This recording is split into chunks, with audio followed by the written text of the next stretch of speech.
Hello, it's Joanna Lumley here. And before we start this podcast, I wanted to take a moment to tell you about the Actors Benevolent Fund, which is here to support actors and stage managers in times of illness, injury, old age, and financial hardship. This industry can be wonderful, but it can also be challenging. And the ABF is here to help by offering grants in times of need and by providing a sense of community. If you're in the position to help support others in our industry, or if you need support yourself, you can find details of how to contact the ABF, as well as ways of keeping up to date with developments via social media, in the show notes of this episode. Meanwhile, why not become a member, which you can do through the ABF website. Thank you so much. Hello and welcome to the ABF Podcast, where each week we invite special guests to talk to us about challenges they faced in the theatre and TV industry, from dealing with performance anxiety to rejection to coping with ageing and questions around our identity. Sat alongside them each week, we have coaches and therapists to help unpack the subject and offer practical advice. My name is Hannah Whittingham and I will be your host. In today's episode, we're chatting to Giles Terera, MBE, and Marilyn Cutts about identity. Giles is probably best known for originating the role of Aaron Burr in the London cast of Hamilton, for which he won an Olivier Award. He is an actor, a musician, and a filmmaker with a career that spans from Shakespeare through documentary making to CBBC. Marilyn Cutts is an actor and a singer whose career spans film, musical theatre, soap, TV and comedy. She was in the original lineup of fascinating Aida and is currently starring in Crazy for You at the West End. And don't turn off too soon, because we are also joined at the end of the episode once again by therapist and counsellor Fiona Macbeth, who will be adding in her thoughts on the subject. So I want to look at the issue of identity from three main angles: the way identity can be forced on you by others in the industry, the difficulty of holding on to a constant sense of self when you're moving about so much, and also the difficulties around identifying as an actor and what then happens when you have periods of being out of work, for instance. So first of all, there are so many ways you can be pigeonholed as an actor, whether that's as a type of actor or an actor that suits a particular genre. And to a certain extent, actors are encouraged to pigeonhole themselves as well, so that somebody in casting can easily see what box they go in. You two, I cannot think of anyone less pigeonholed than the two of you and your different careers. So Giles, I'm going to start with you. I did a little Google to see what the internet tried to identify you as before we started. And it came up with Giles Terera, MBE, genres: theatre, musical theatre, cabaret, jazz, gospel, blues, acoustic folk, folk rock actor, filmmaker, director, musician, composer, vocalist, guitarist, and pianist. Where'd you find that? That sounds like when you leave drama school and you kind of put everything down. You can't do anything, but you put everything down. Oh, it does look a bit like a spotlight. Other skills session. But no, that's Wikipedia. That's what Wikipedia says you are. So my first question is, when you did come out of drama school, writing all those things down, what sort of actor did you think you were going to be? What sort of work did you think you were going to do? And has that been what you have done? Well, first of all, thanks for having me on the show. Absolutely. Thanks for having me. This is brilliant to be in the same room as other human beings for the first time. It's fantastic. From the last couple of years of doing this, I didn't have any experience of theatre at all. My mum used to take us to, I didn't grow up in London, I grew up just outside of London, Hertfordshire, so my mum used to take us to the pantomime every Christmas. Apart from that, I never went to the theatre. She was a single mum, so we couldn't afford to come to London or go to the theatre or anything. But we go to movies occasionally. So when I went to drama school, my idea of acting was very much screen based. Mm-hmm. I loved movies. I loved television of all kinds. And I loved music. So I kind of, my music documentaries and programs about the people that I was really interested in. So my main thing when I came to London was like screen. And it was then when I was at drama school. So by the time I left drama school, I hadn't been into the West End. I hadn't seen a play in the West End. I didn't know. My first job was at the National. I hadn't been to the National before I auditioned there. I'd never been to the Royal Shakespeare Company, never been to Stratford. I'd never been to the West End plays. I'd never seen a few musicals. But I had no knowledge really about what theatre was. And as soon as I started training and as soon as I started working, I then discovered, this is what I really like doing. Right. So in a way, I was a kind of blank canvas. Everyone else seemed to have been to the theatre. They'd got taken to Stratford-upon-Avon. They knew who this was and who Pinter was and who Beck was. They knew everything, and I knew nothing really. So in a way, now looking back, I think actually that was quite fortuitous, because it meant that even now, 25 years later, I always feel like I'm catching up, and I'm kind of I'm curious to learn stuff. So the thing I love about acting is learning stuff. I mean, we were just having a conversation before about projects that we're doing, different periods in history. I love that.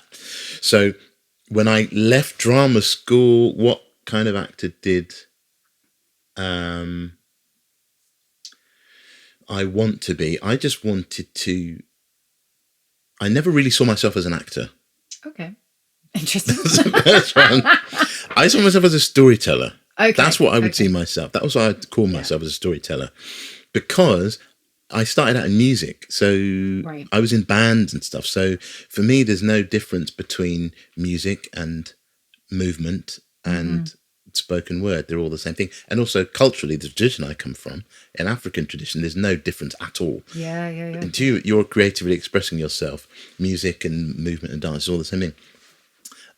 So that's where my head was at when I was at drama school, and I never really felt the pigeonhole compartmentalization that is definitely there.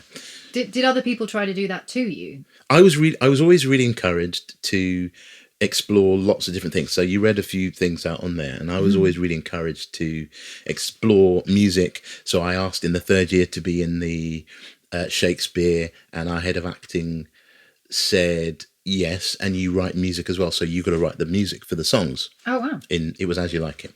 And then we did a devised thing in the third year as well, which ended up being a musical. So we said, you got to write the music for that. So I was encouraged to do that. Oh, nice. Two things, though. One was, again, in the third year, we had sort of mock auditions.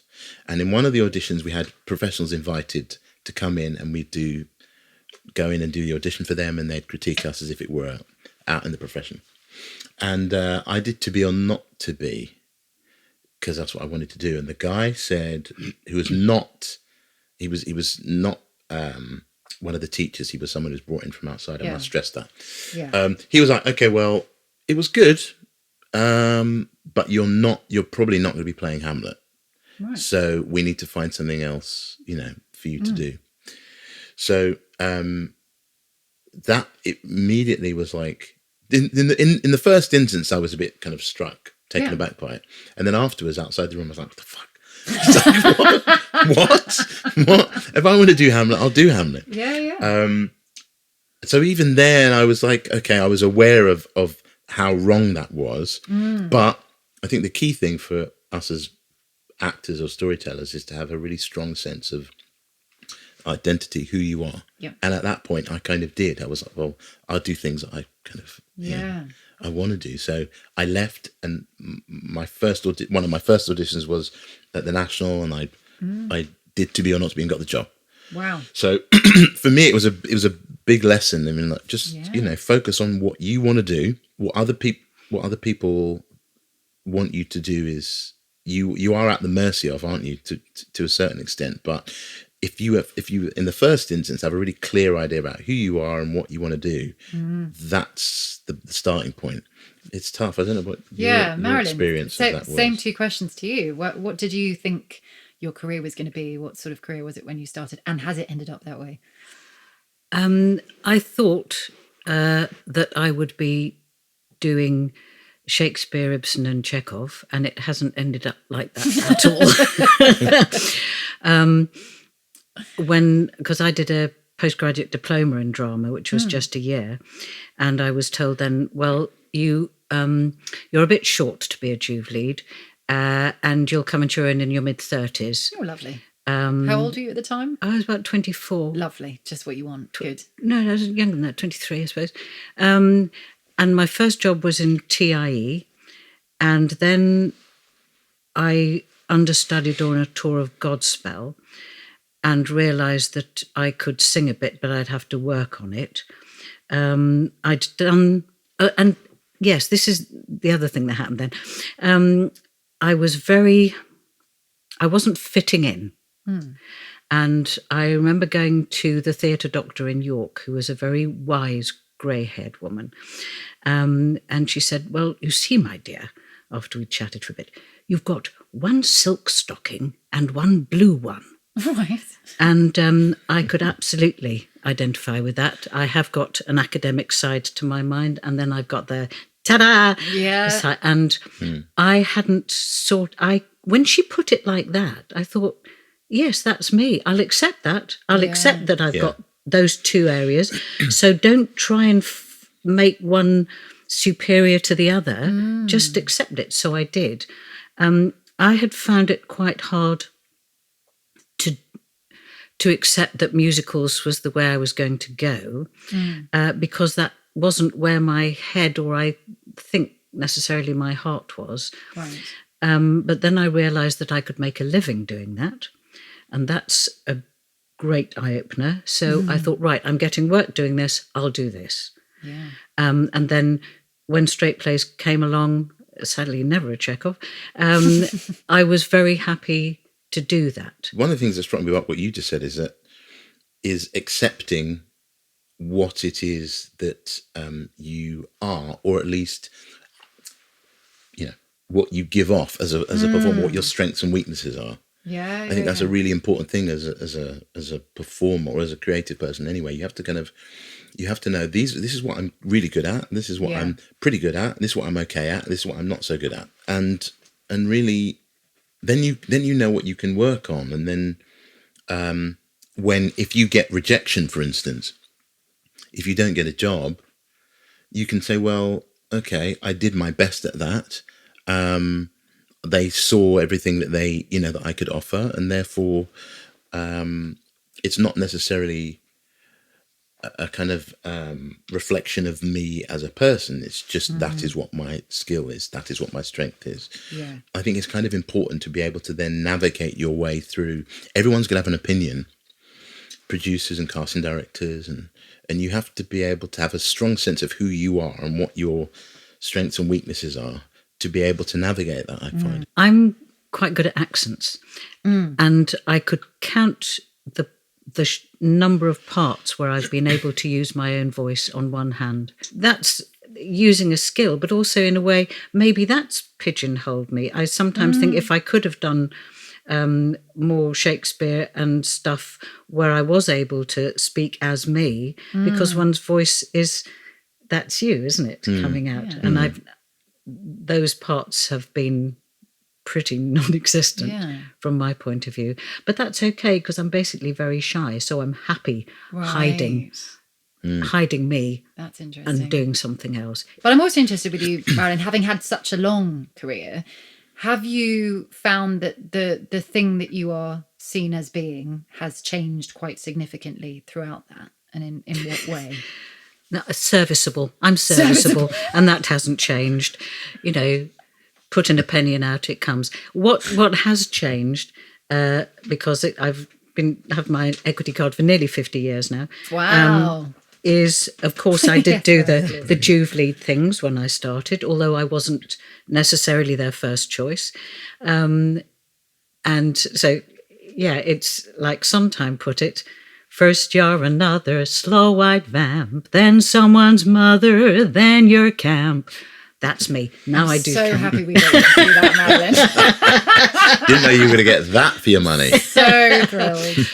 But that's, as one gets older, that's another aspect of identity. Yeah. Because it's very easy to think I am and very seductive to think I am this beautiful, attractive character that people are going to fall in love with. And then when you hit 40 and in real life you start becoming just that bit invisible, it's, you'd better have a pretty solid sense of who you are. Otherwise you could end up with serious problems. Yeah. And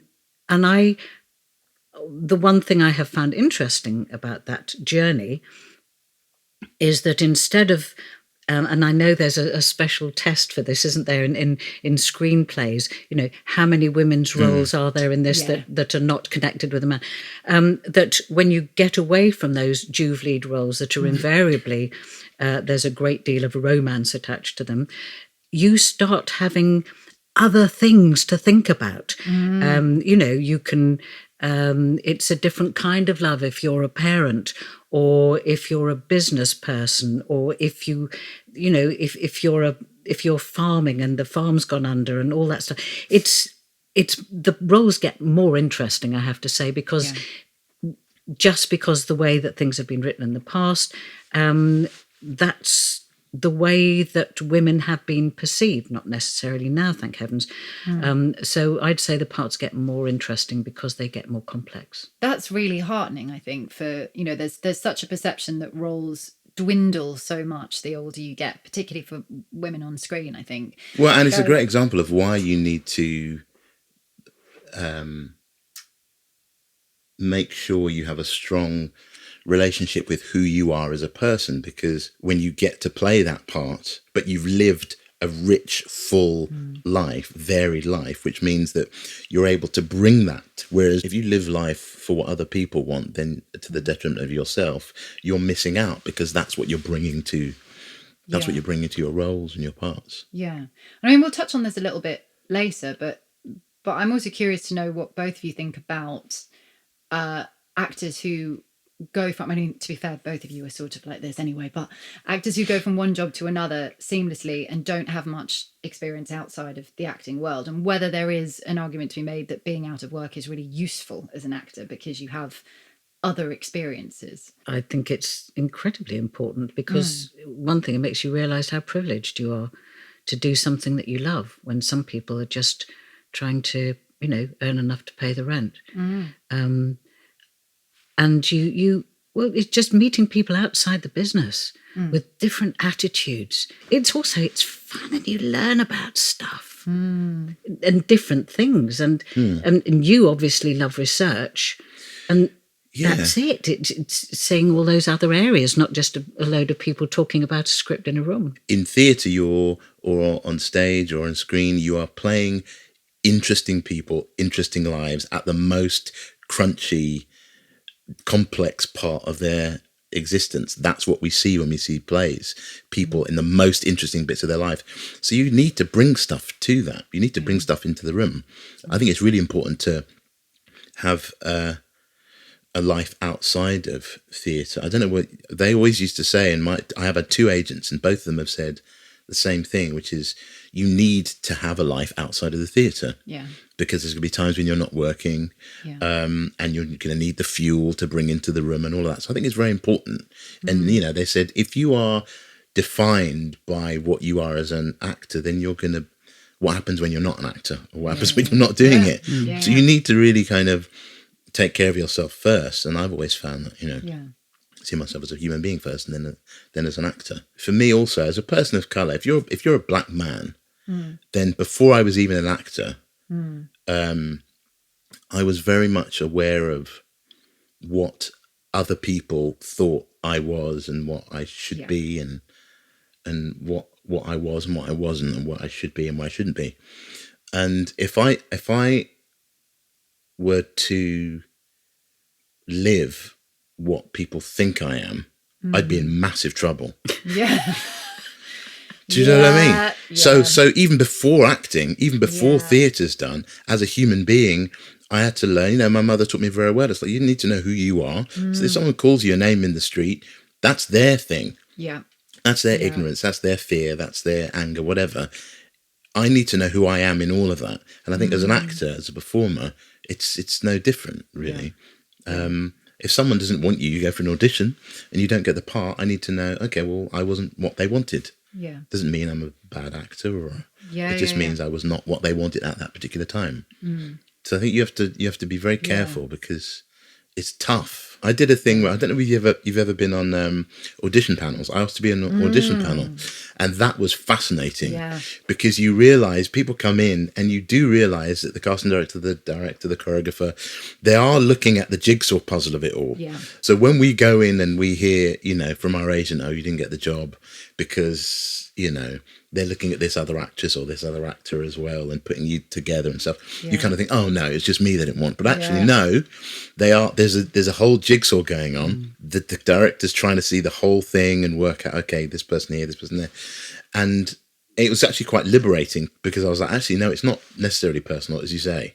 It's like they're looking at all these other things. And it's a good way of kind of protecting yourself. It would be great, wouldn't it, if every actor could be offered just like a slot on an audition I think they should. panel. I think they should because you can tell the people who are not prepared. The people who come, when you come in and that person doesn't know what their song is or doesn't know, they haven't prepared, you know it immediately. You know the person who's done all the preparation. Yeah. You can see it immediately. The person who sort of makes a bit of an excuse about, oh, I didn't. You see it immediately. Yeah. And I think it's actually I found it really useful. There's have you read the Alan Ayckbourn book, The Crafty Art of Playmaking? Because he has a lovely section in that if I'm ever teaching, I'd say to the students, have a bit of consideration for the guys on the other side of the table and think what they want to see. And I think, as you say, it's very important. There's one story that I remember on that same time when I asked Pippa, Alien, the casting director, if I could sit in on the auditions, and I was the reader. She said, yeah. So I was the reader, and it was the show Motown, and this guy came in, and there was quite a few weeks of auditions. This young guy came in. He just left drama school. He was in the process of leaving. It was in the summer, so he was just leaving, and he came in and sang this song. And Pippa said, well, we're not quite sure what he's going to be up for, but I just want you to see him, which I think is a brilliant thing that Pippa did. Yeah. She was really fighting for her actors. So this kid came in and sang this song, and it was Reet Petite, I want to say Jackie Wilson's song.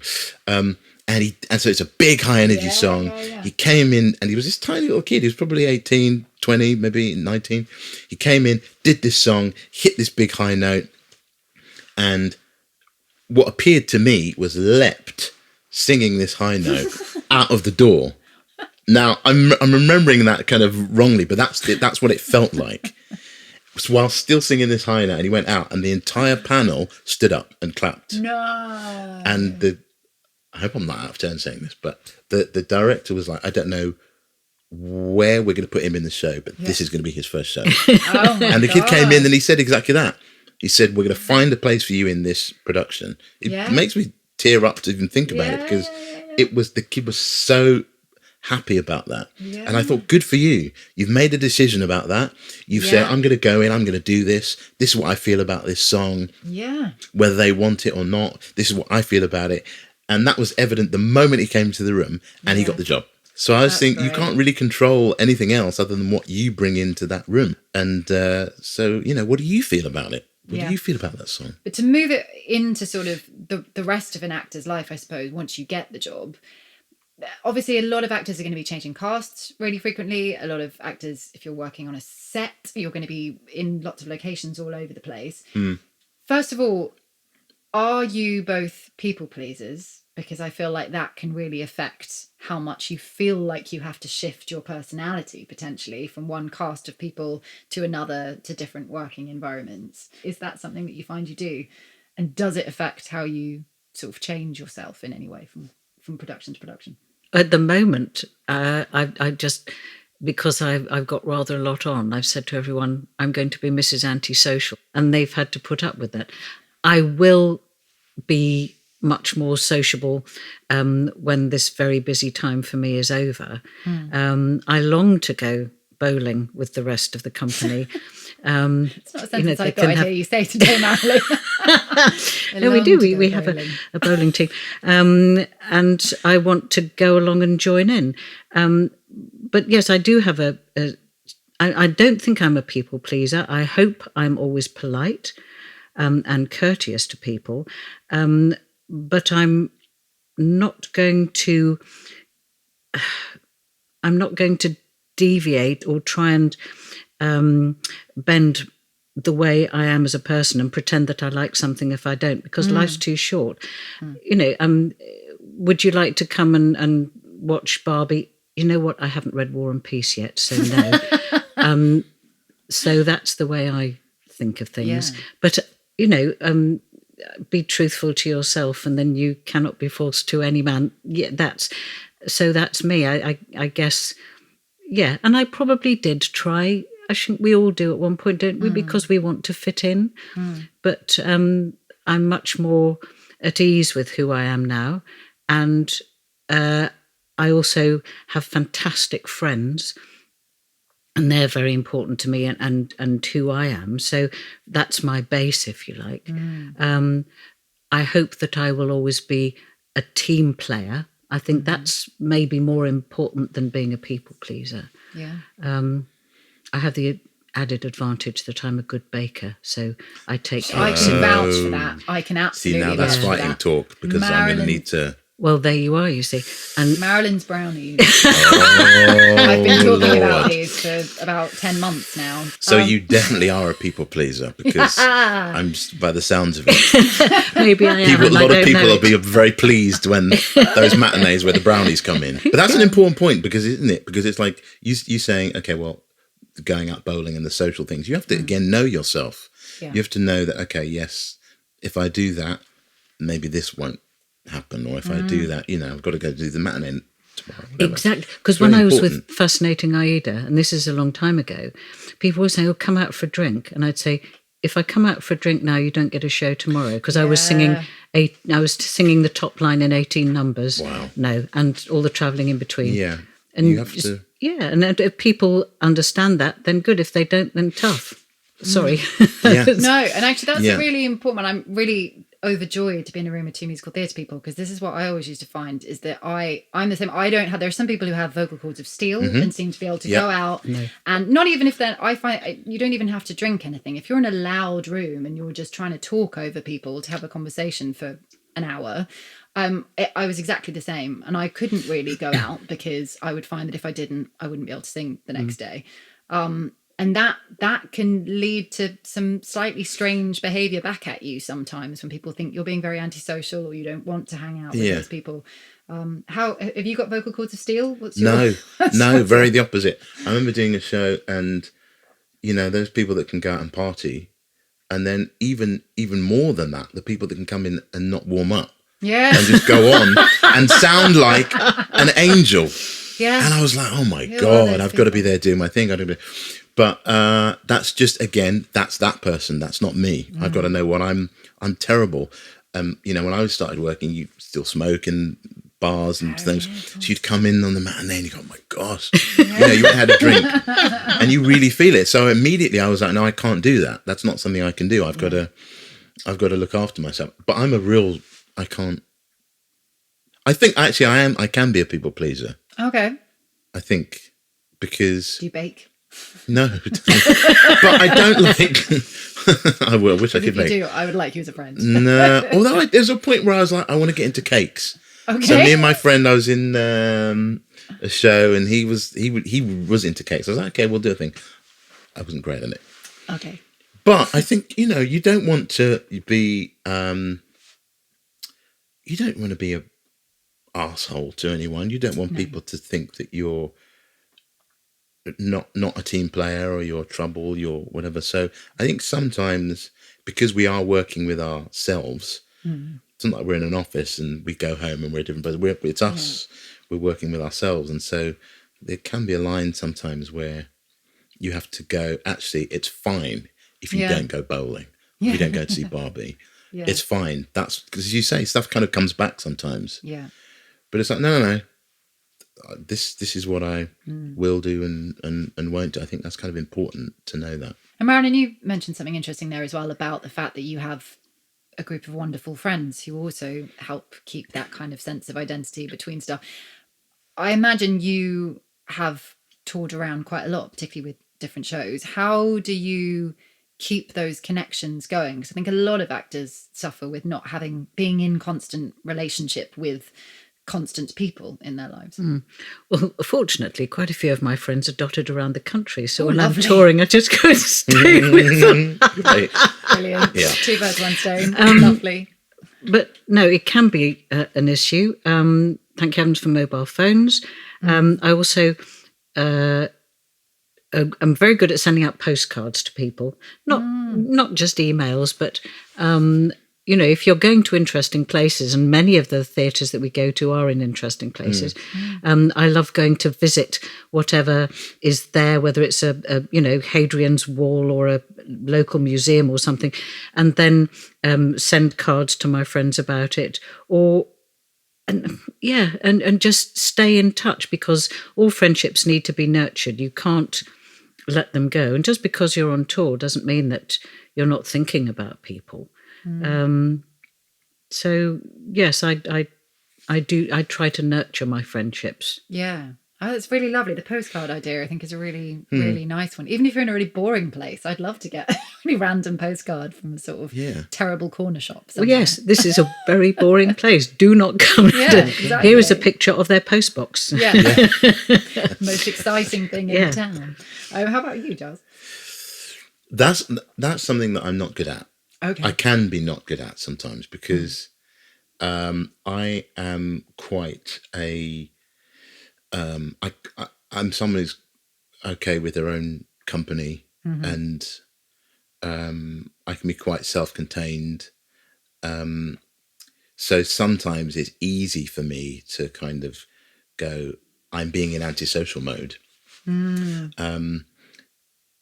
I've kind of just been on that for the last couple of months, because I was working all of last year, and I finished work at the beginning of this year, and I thought, okay, I did that. I'm going to treat myself to some proper decompression time. Yeah. So I'm very happy to just go off grid but actually, one's friends, not everyone is like that. Yeah. So it's easy for me to kind of go, oh, it's actually been a month since I spoke to that person. So, and actually, you have to, I find, like you say, you have to just maintain that and be aware of that, and just, and work at it. And thankfully, I've got friends who kind of understand that, or are in similar positions. So it's like, okay, we check in with each other, but it can be easy to kind of, for time to slip by. So I'm intrigued by something. Are you an only child? No. Right. I have 3 older sisters, and I have I was just, because I was, my father died when I was very young, and so it was just me and my mum. So I'm very happy with my own company. I loved lockdown, and I actually had to socialize, make myself socialize after. And I realized then that I find being with people, it isn't that I have to perform, but I'm not relaxed. I'm not relaxed the way I am when I'm on my own. I need periods of when I'm just on my own in order to then go out and be with other people. And it isn't that I'm antisocial. That's what I need, because I can't keep giving all the time. Yes. Well, that's one of the more up-to-date definitions of introvert and extrovert, isn't it? Now that it's less about which one you prefer, and it's more about where you do your recharging. So if you're more introverted, you might appear to be quite sociable and but you need some time on your own to recharge. Whereas if you're an extrovert, you might spend a lot of time on your own and be very happy, but you get your energy from going out and being with other people, which I always think is quite a much more useful way of defining those two. I also had my mother as well, because my father also died when I was very young. I got a twin sister, so just after we were born. And interesting you say that, because I wonder whether there's a kind of, you can grow up with a sense of, what do I mean by that? Especially if you're a young child and you've lost a parent, you can't really comprehend what that is. You just know that someone sort of isn't there. So you kind of, in my experience, I would say you grow up with a sense of the possibility that people might not be there for some reason. Yeah. So therefore you have to be quite self-contained, or sort of you sort of protect yourself a little bit on some level and I think that maybe leads to the thing of being all right on your own a little bit, because I think it comes from, maybe, I don't know whether there's any sort of truth in that, but that's just my experience. Yeah. It's a sort of protection thing, which means that once I love being around people, I love being in company a lot, but also I also value my own space as much. Yeah. Did you find that, Marilyn? Yeah. Yes, I'd go further. It's, I suppose, the way that I found it was that the more you love someone, the more they're likely to just disappear. Yeah. And that can make one very self-protective. I think I've got over that now, but it's certainly there somewhere on the hard drive. Yeah, I'd agree with that. Not wanting to flip into the insecurity element here, but I'm going to. When it comes to the insecurity of the work, I know, Marilyn, you've spoken before quite sort of positively about your out of work time. Did you work in men's toiletries? Was that your... Yep, in Harrods. Yes. It's my favourite fact about you, Marilyn. I've worked in some other pretty weird places too. But I think it's really useful for people to really think about how, and this isn't always the case. I was going to say how fun out of work can be, and it's certainly not always fun.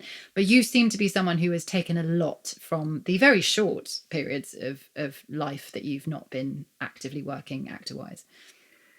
Yes, because I made good friends in those areas. And just thinking about something Jane Austen said, that if you're really awake and watching around you for 2 hours, you would have enough to write about for the rest of your life. I love that. And I think that's absolutely germane to what we do. It will heighten your awareness, because you do feel raw when you're an actor and you're doing something you don't necessarily want to do. But that rawness will make you, I think, more aware. You'll take it in, you'll experience the boredom, the pain in your legs when you've been standing up for 4 hours and you can't go to all that stuff. It's very important. Yeah. Along the lines of everything we've been talking about today, really, is a sort of final question to you both. Do you think something like learning who you are, a sense of identity, critical thinking, something along those lines should be taught more at drama school? Should this be part of the curriculum, an attempt to really get you to understand who you are as a human, even before you become an actor? Yeah, I would say so. I mean, in my experience, it was kind of there anyway, because you're young and you're 19 or whatever, and you've got no money, you can't eat, you're living off baked beans or whatever from Sainsbury's. It's like you're finding out kind of a lot about yourself. Yeah. But I think if that was sort of formally looked at, I mean, what we had was the conversation of 80% of you will never work. Great. And that was kind of it. Yeah. And a lot of it was like, you're just going to have to kind of find that out. Yeah. But I think actors are much stronger than we often feel. Like, as human beings, very strong. Like, if you look at where actors come from historically, going back, Greeks, Romans, wherever you happen to be, whether you're in Africa, whether you're in the Middle East, the people who are the storytellers and the kind of bards and the people who sing the songs and are historically kind of almost not too far away from the people who are the kind of healers and the spiritual people and the witch doctors and all those kinds of shaman and that kind of stuff. And those people, I think, are just naturally incredibly sensitive, open to our senses. Actors are good at processing our emotions on some level. So even though we're in a time where we're very aware of how fragile we are as people, I actually think performers are very, very strong. Yeah. It's like you're pretending to be someone else. You're saying someone else's words. There's 1,000 people in front of you. They're just you. to balance that, you know, there's a lot that's going on there. Yeah. My sister don't think of anything worse than standing up in front of a room full of people. And to me and to us, it's like, well, it's as natural as anything else. Yeah. Yes, it can be terrifying sometimes and stuff, but you wouldn't, you know, when you're there in it. Yeah. I'm not talking about the first preview or talking about when you're in it on a good time. It's like you wouldn't want to be anywhere else, and it feels as natural as anything else. And for other people, it isn't that. Yeah. So when I'm in difficult times, I'm like, remember that there's something within us which is actually really, really powerful. Yeah. So I think sometimes when you're dealing with like producers who are, you know, playing around, or, you know, other company members or you know, people play games and like there's insecurities and stuff, and someone's giving you a hard time, or if they, you know, the rejection thing, they don't tell you if you haven't got the job, and you're there going, what the hell am I supposed to be doing? Yeah. You can deal with it. I personally would like to for us to encourage actors much more to know that we're stronger than we think we are, I think. Yeah. Yeah, definitely. How about you, Marilyn? I'd like to see more, if you like, practical instruction on the fact that this is a business at drama school. LIPA are fantastic at this. Everyone, whether they're on the acting course or the technical courses, are taught how to do a spreadsheet, and they have to have a business plan. And where I think that connects with what you said is that actors are intensely practical. Which is why often if the acting hasn't worked out for them and they go into another area of business, they're really good at it because they're used to making something out of nothing for no money and doing it 110%. Yeah. And I think if drama schools could just take that, it's that rather silly effete image away of, oh, you know, I can't do sums, I'm rubbish with money. No, you have to be. You're a business. And you know what? You can do it. You know, if you were playing Einstein, you'd start being good at numbers. Yeah, so that's it. It's practical. You're not the first person in the world to have dealt with it. And I think that would take a lot of pressure off actors as well, because it's just something that we do, and we get on with it. And I think if they could, if drama schools could fuel that, no, you have this fantastic talent and it's been nurtured, you've got the technique, and this is how you make it work for you. I think that will be a huge help. Yeah. What did you say the other day, Marilyn? Acting is smelling other people's sweat, being good at GPS maps. Oh, and packing. Yeah. Packing. That was it. Packing. Yes. Oh, God. Yeah. Yeah. Oh, yeah. Well, do you know what? That's an excellent place to end. Those three things: sweat, GPS, and packing. But thank you both so much for coming on and just giving all of your thoughts and all of your experience as well. It's going to be really, really invaluable. So, Giles and Marilyn, thank you so much. Thank you very much. Roll sound. Rolling. Sound production, take 2. So, to button this episode, we're going to chat again to counsellor and therapist Fiona Macbeth. Fiona, I know there are a few things that you'd quite like to pick up on from the episode. Probably a good place to start is, what do we mean by identity and why is it important? Well, I think it's interesting how Giles and Marilyn started talking about their own identity in terms of the roles that they've played. It's interesting tendency, I think, in the acting profession to do that because, of course, the parts are so important. Sure. But it is equally important, if not more important, as Giles and Marilyn also identified, to have a handle on your own identity as well, because otherwise you can struggle with relationships, you can struggle with resilience, setbacks are that much harder to deal with, and life generally can get quite confusing and you can feel quite lost at times. So it is very important.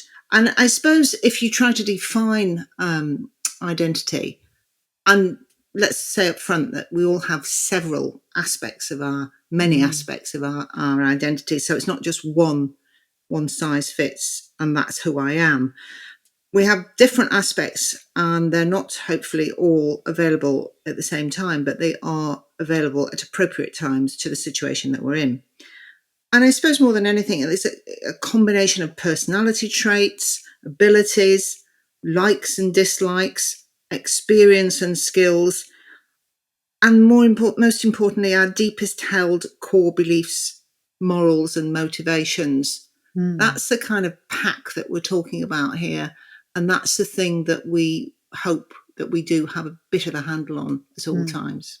Do you have any thoughts on why it is that sometimes actors can find it quite difficult to hold on to that? Is there anything that people can do to try to hold on to a more consistent sense of who they are? I think it is particularly difficult for actors because of what they do and the stress that they're often under and the demands that are made upon them to perform as different people all the time. I think the two main ways that we find out who we are, though, is by reflecting, either self-reflection, which is the most powerful way of finding out, or opinions that reflected back to us. Now, they're the more tricky ones, because if we get a really bad reflection back and we don't have a strong enough self-reflection to balance it with, that can be devastating. And that can really cause serious damage. So the reflections of other people, because other people are like mirrors to us in trying to work out how we're doing, where we are, if we're communicating well, if we're getting through, if they think we're a nice person, whatever, the list is endless. I think we have to be sort of quite careful with how we assimilate those and how much we take them on board. And I think it was Giles was talking about being told at drama college, that he was only going to play these sorts of roles. And that can be devastating for young performers, or even older performers for that matter, to be typecast so much. All this kind of stuff without good internal self-reflection can chip away at the self. And I think Marilyn identified this, that, we all need space and time to process, and that is self-reflection, which sometimes we're not very good at these days. We don't just give ourselves time to go for a long walk and just think it through. We kind of immediately go on social media and check it with everybody else, and it escalates. So it's giving ourselves time to have good self-reflection. I think it's sometimes when we feel really lost, it's worth looking at our context, because it might be something in our environment which is causing this. It might be something like burnout, or it might be that you're in a culture at work which contradicts directly with one of your strong moral values. For example, your strong moral values might be kindness and being kind to other people, and you might be in a theatre company which is demonstrating the exact opposite. And so every day for you is a daily struggle where you're finding it really difficult to witness that. So, it's worth thinking about that environment. And it might be a relationship as well that you're in, which, where similar things are happening, where you're over people pleasing or whatever, or finding it quite difficult. You're not being true to yourself. But you have to think about that context and think, well, is it worth it for what it's doing to me? I can do it for a certain length of time, but am I being asked to do it for longer than actually is healthy? So it's questions like that, because otherwise burnout can be the next thing. Yeah. I'm interested as well on that note, because this has come up in a few episodes. There's also a real hierarchy to this industry in terms of not just producers, directors and actors, but also actors. The more well-known they get, and we've had a few people on these episodes who are pretty well-known actors but have found themselves small fry in comparison to even more well-known actors, and the hierarchy just within a cast, who gets top billing, who's first on the call sheet, all of those sorts of things. How does that play into this as well, do you think? Well, I think it can be devastating if you're not grounded and you're not knowing what your values are and what's important to you. They might think, actually, it doesn't matter to me. They say, I've always thought this was rubbish, this hierarchy thing, it just doesn't bother me. Or they might think, no, this actually, I need respect, I deserve respect, and I'm going to do something about this, So So it's that kind of checklist of thinking, giving yourself time to actually think, oh, I feel a bit hurt about this. What is really going on for me? How serious is it? And do I need to do something about it? I think your sense of identity becomes much more important as you get older, because there are so many changes going on as you get older, a lot of which you don't remember signing up for and a lot of which you don't like. And so it's really important that you know who you are before you see yourself being cast in a role. And I mean in a part, but also in real life as, some doddery old lady or some sort of grumpy old man or whatever. And actually you're not ready for that, So that knowing who you are and having that sense of self as you get older is really crucial, I think, particularly in a business like acting. But do you think this speaks to maybe a wider issue about how actors define themselves and why that can then lead to difficulties? Totally. I mean, you've got to think why you went into the profession in the first place. You like acting out. You like being someone else. So what does that mean for you internally? Marilyn was talking about postcards, wasn't she, and connecting with people. And I think this is a really interesting aspect of this, because one of the main ways you find out who you are is how you are reflected by people you connect with, and her postcards sounded a very positive connection, which would help her be grounded. And this is an important part of getting some sort of balance in who you are. Because when you go into a theatre or a studio or whatever to play a part, the communication and the engagements might be a little bit more bruising or brusque, shall we say. Yeah. So it's important to have good, healthy connections as well. And that's something that's very interesting to pick up on as well, is just many actors will have a lack of consistency of the people they are in relation with and to. To go back to Marilyn as well, it's great that she keeps in touch with people outside of, whether they're people that she met on other jobs or whether they're people not at all connected to the industry. They are people who've been with her in her life for a really long time and are the consistent thing from job to job to job. They're still there.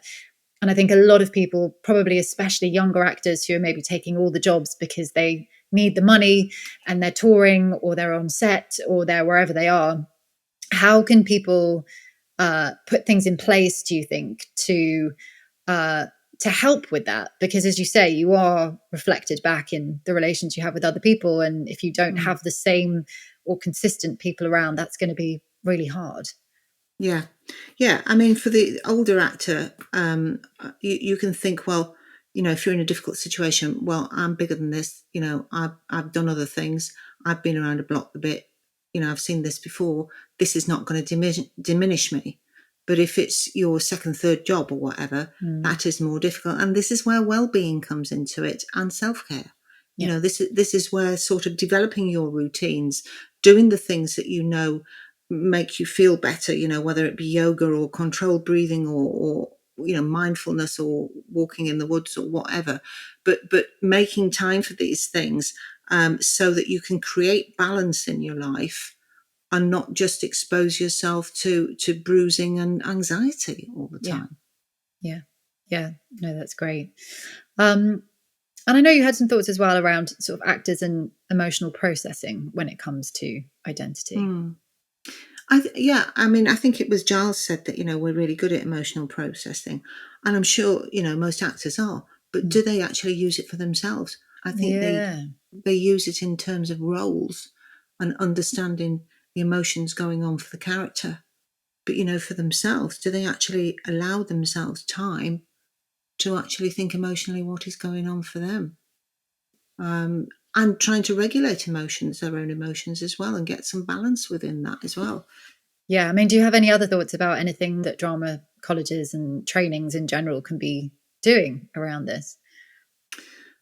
Well, more sensitivity about sort of, how people are typecast or the power, the power of the words of the tutor in things like this is immense, for young people who don't have necessarily the sort of experience or maturity to deal with this kind of these kind of comments. So some sensitivity around that, but generally, you know, creating a culture which is open and people are free to talk about difficult things or things that they are finding difficult. And that's just as important as the sparkle and the cream and the nice stuff on the top. Yeah.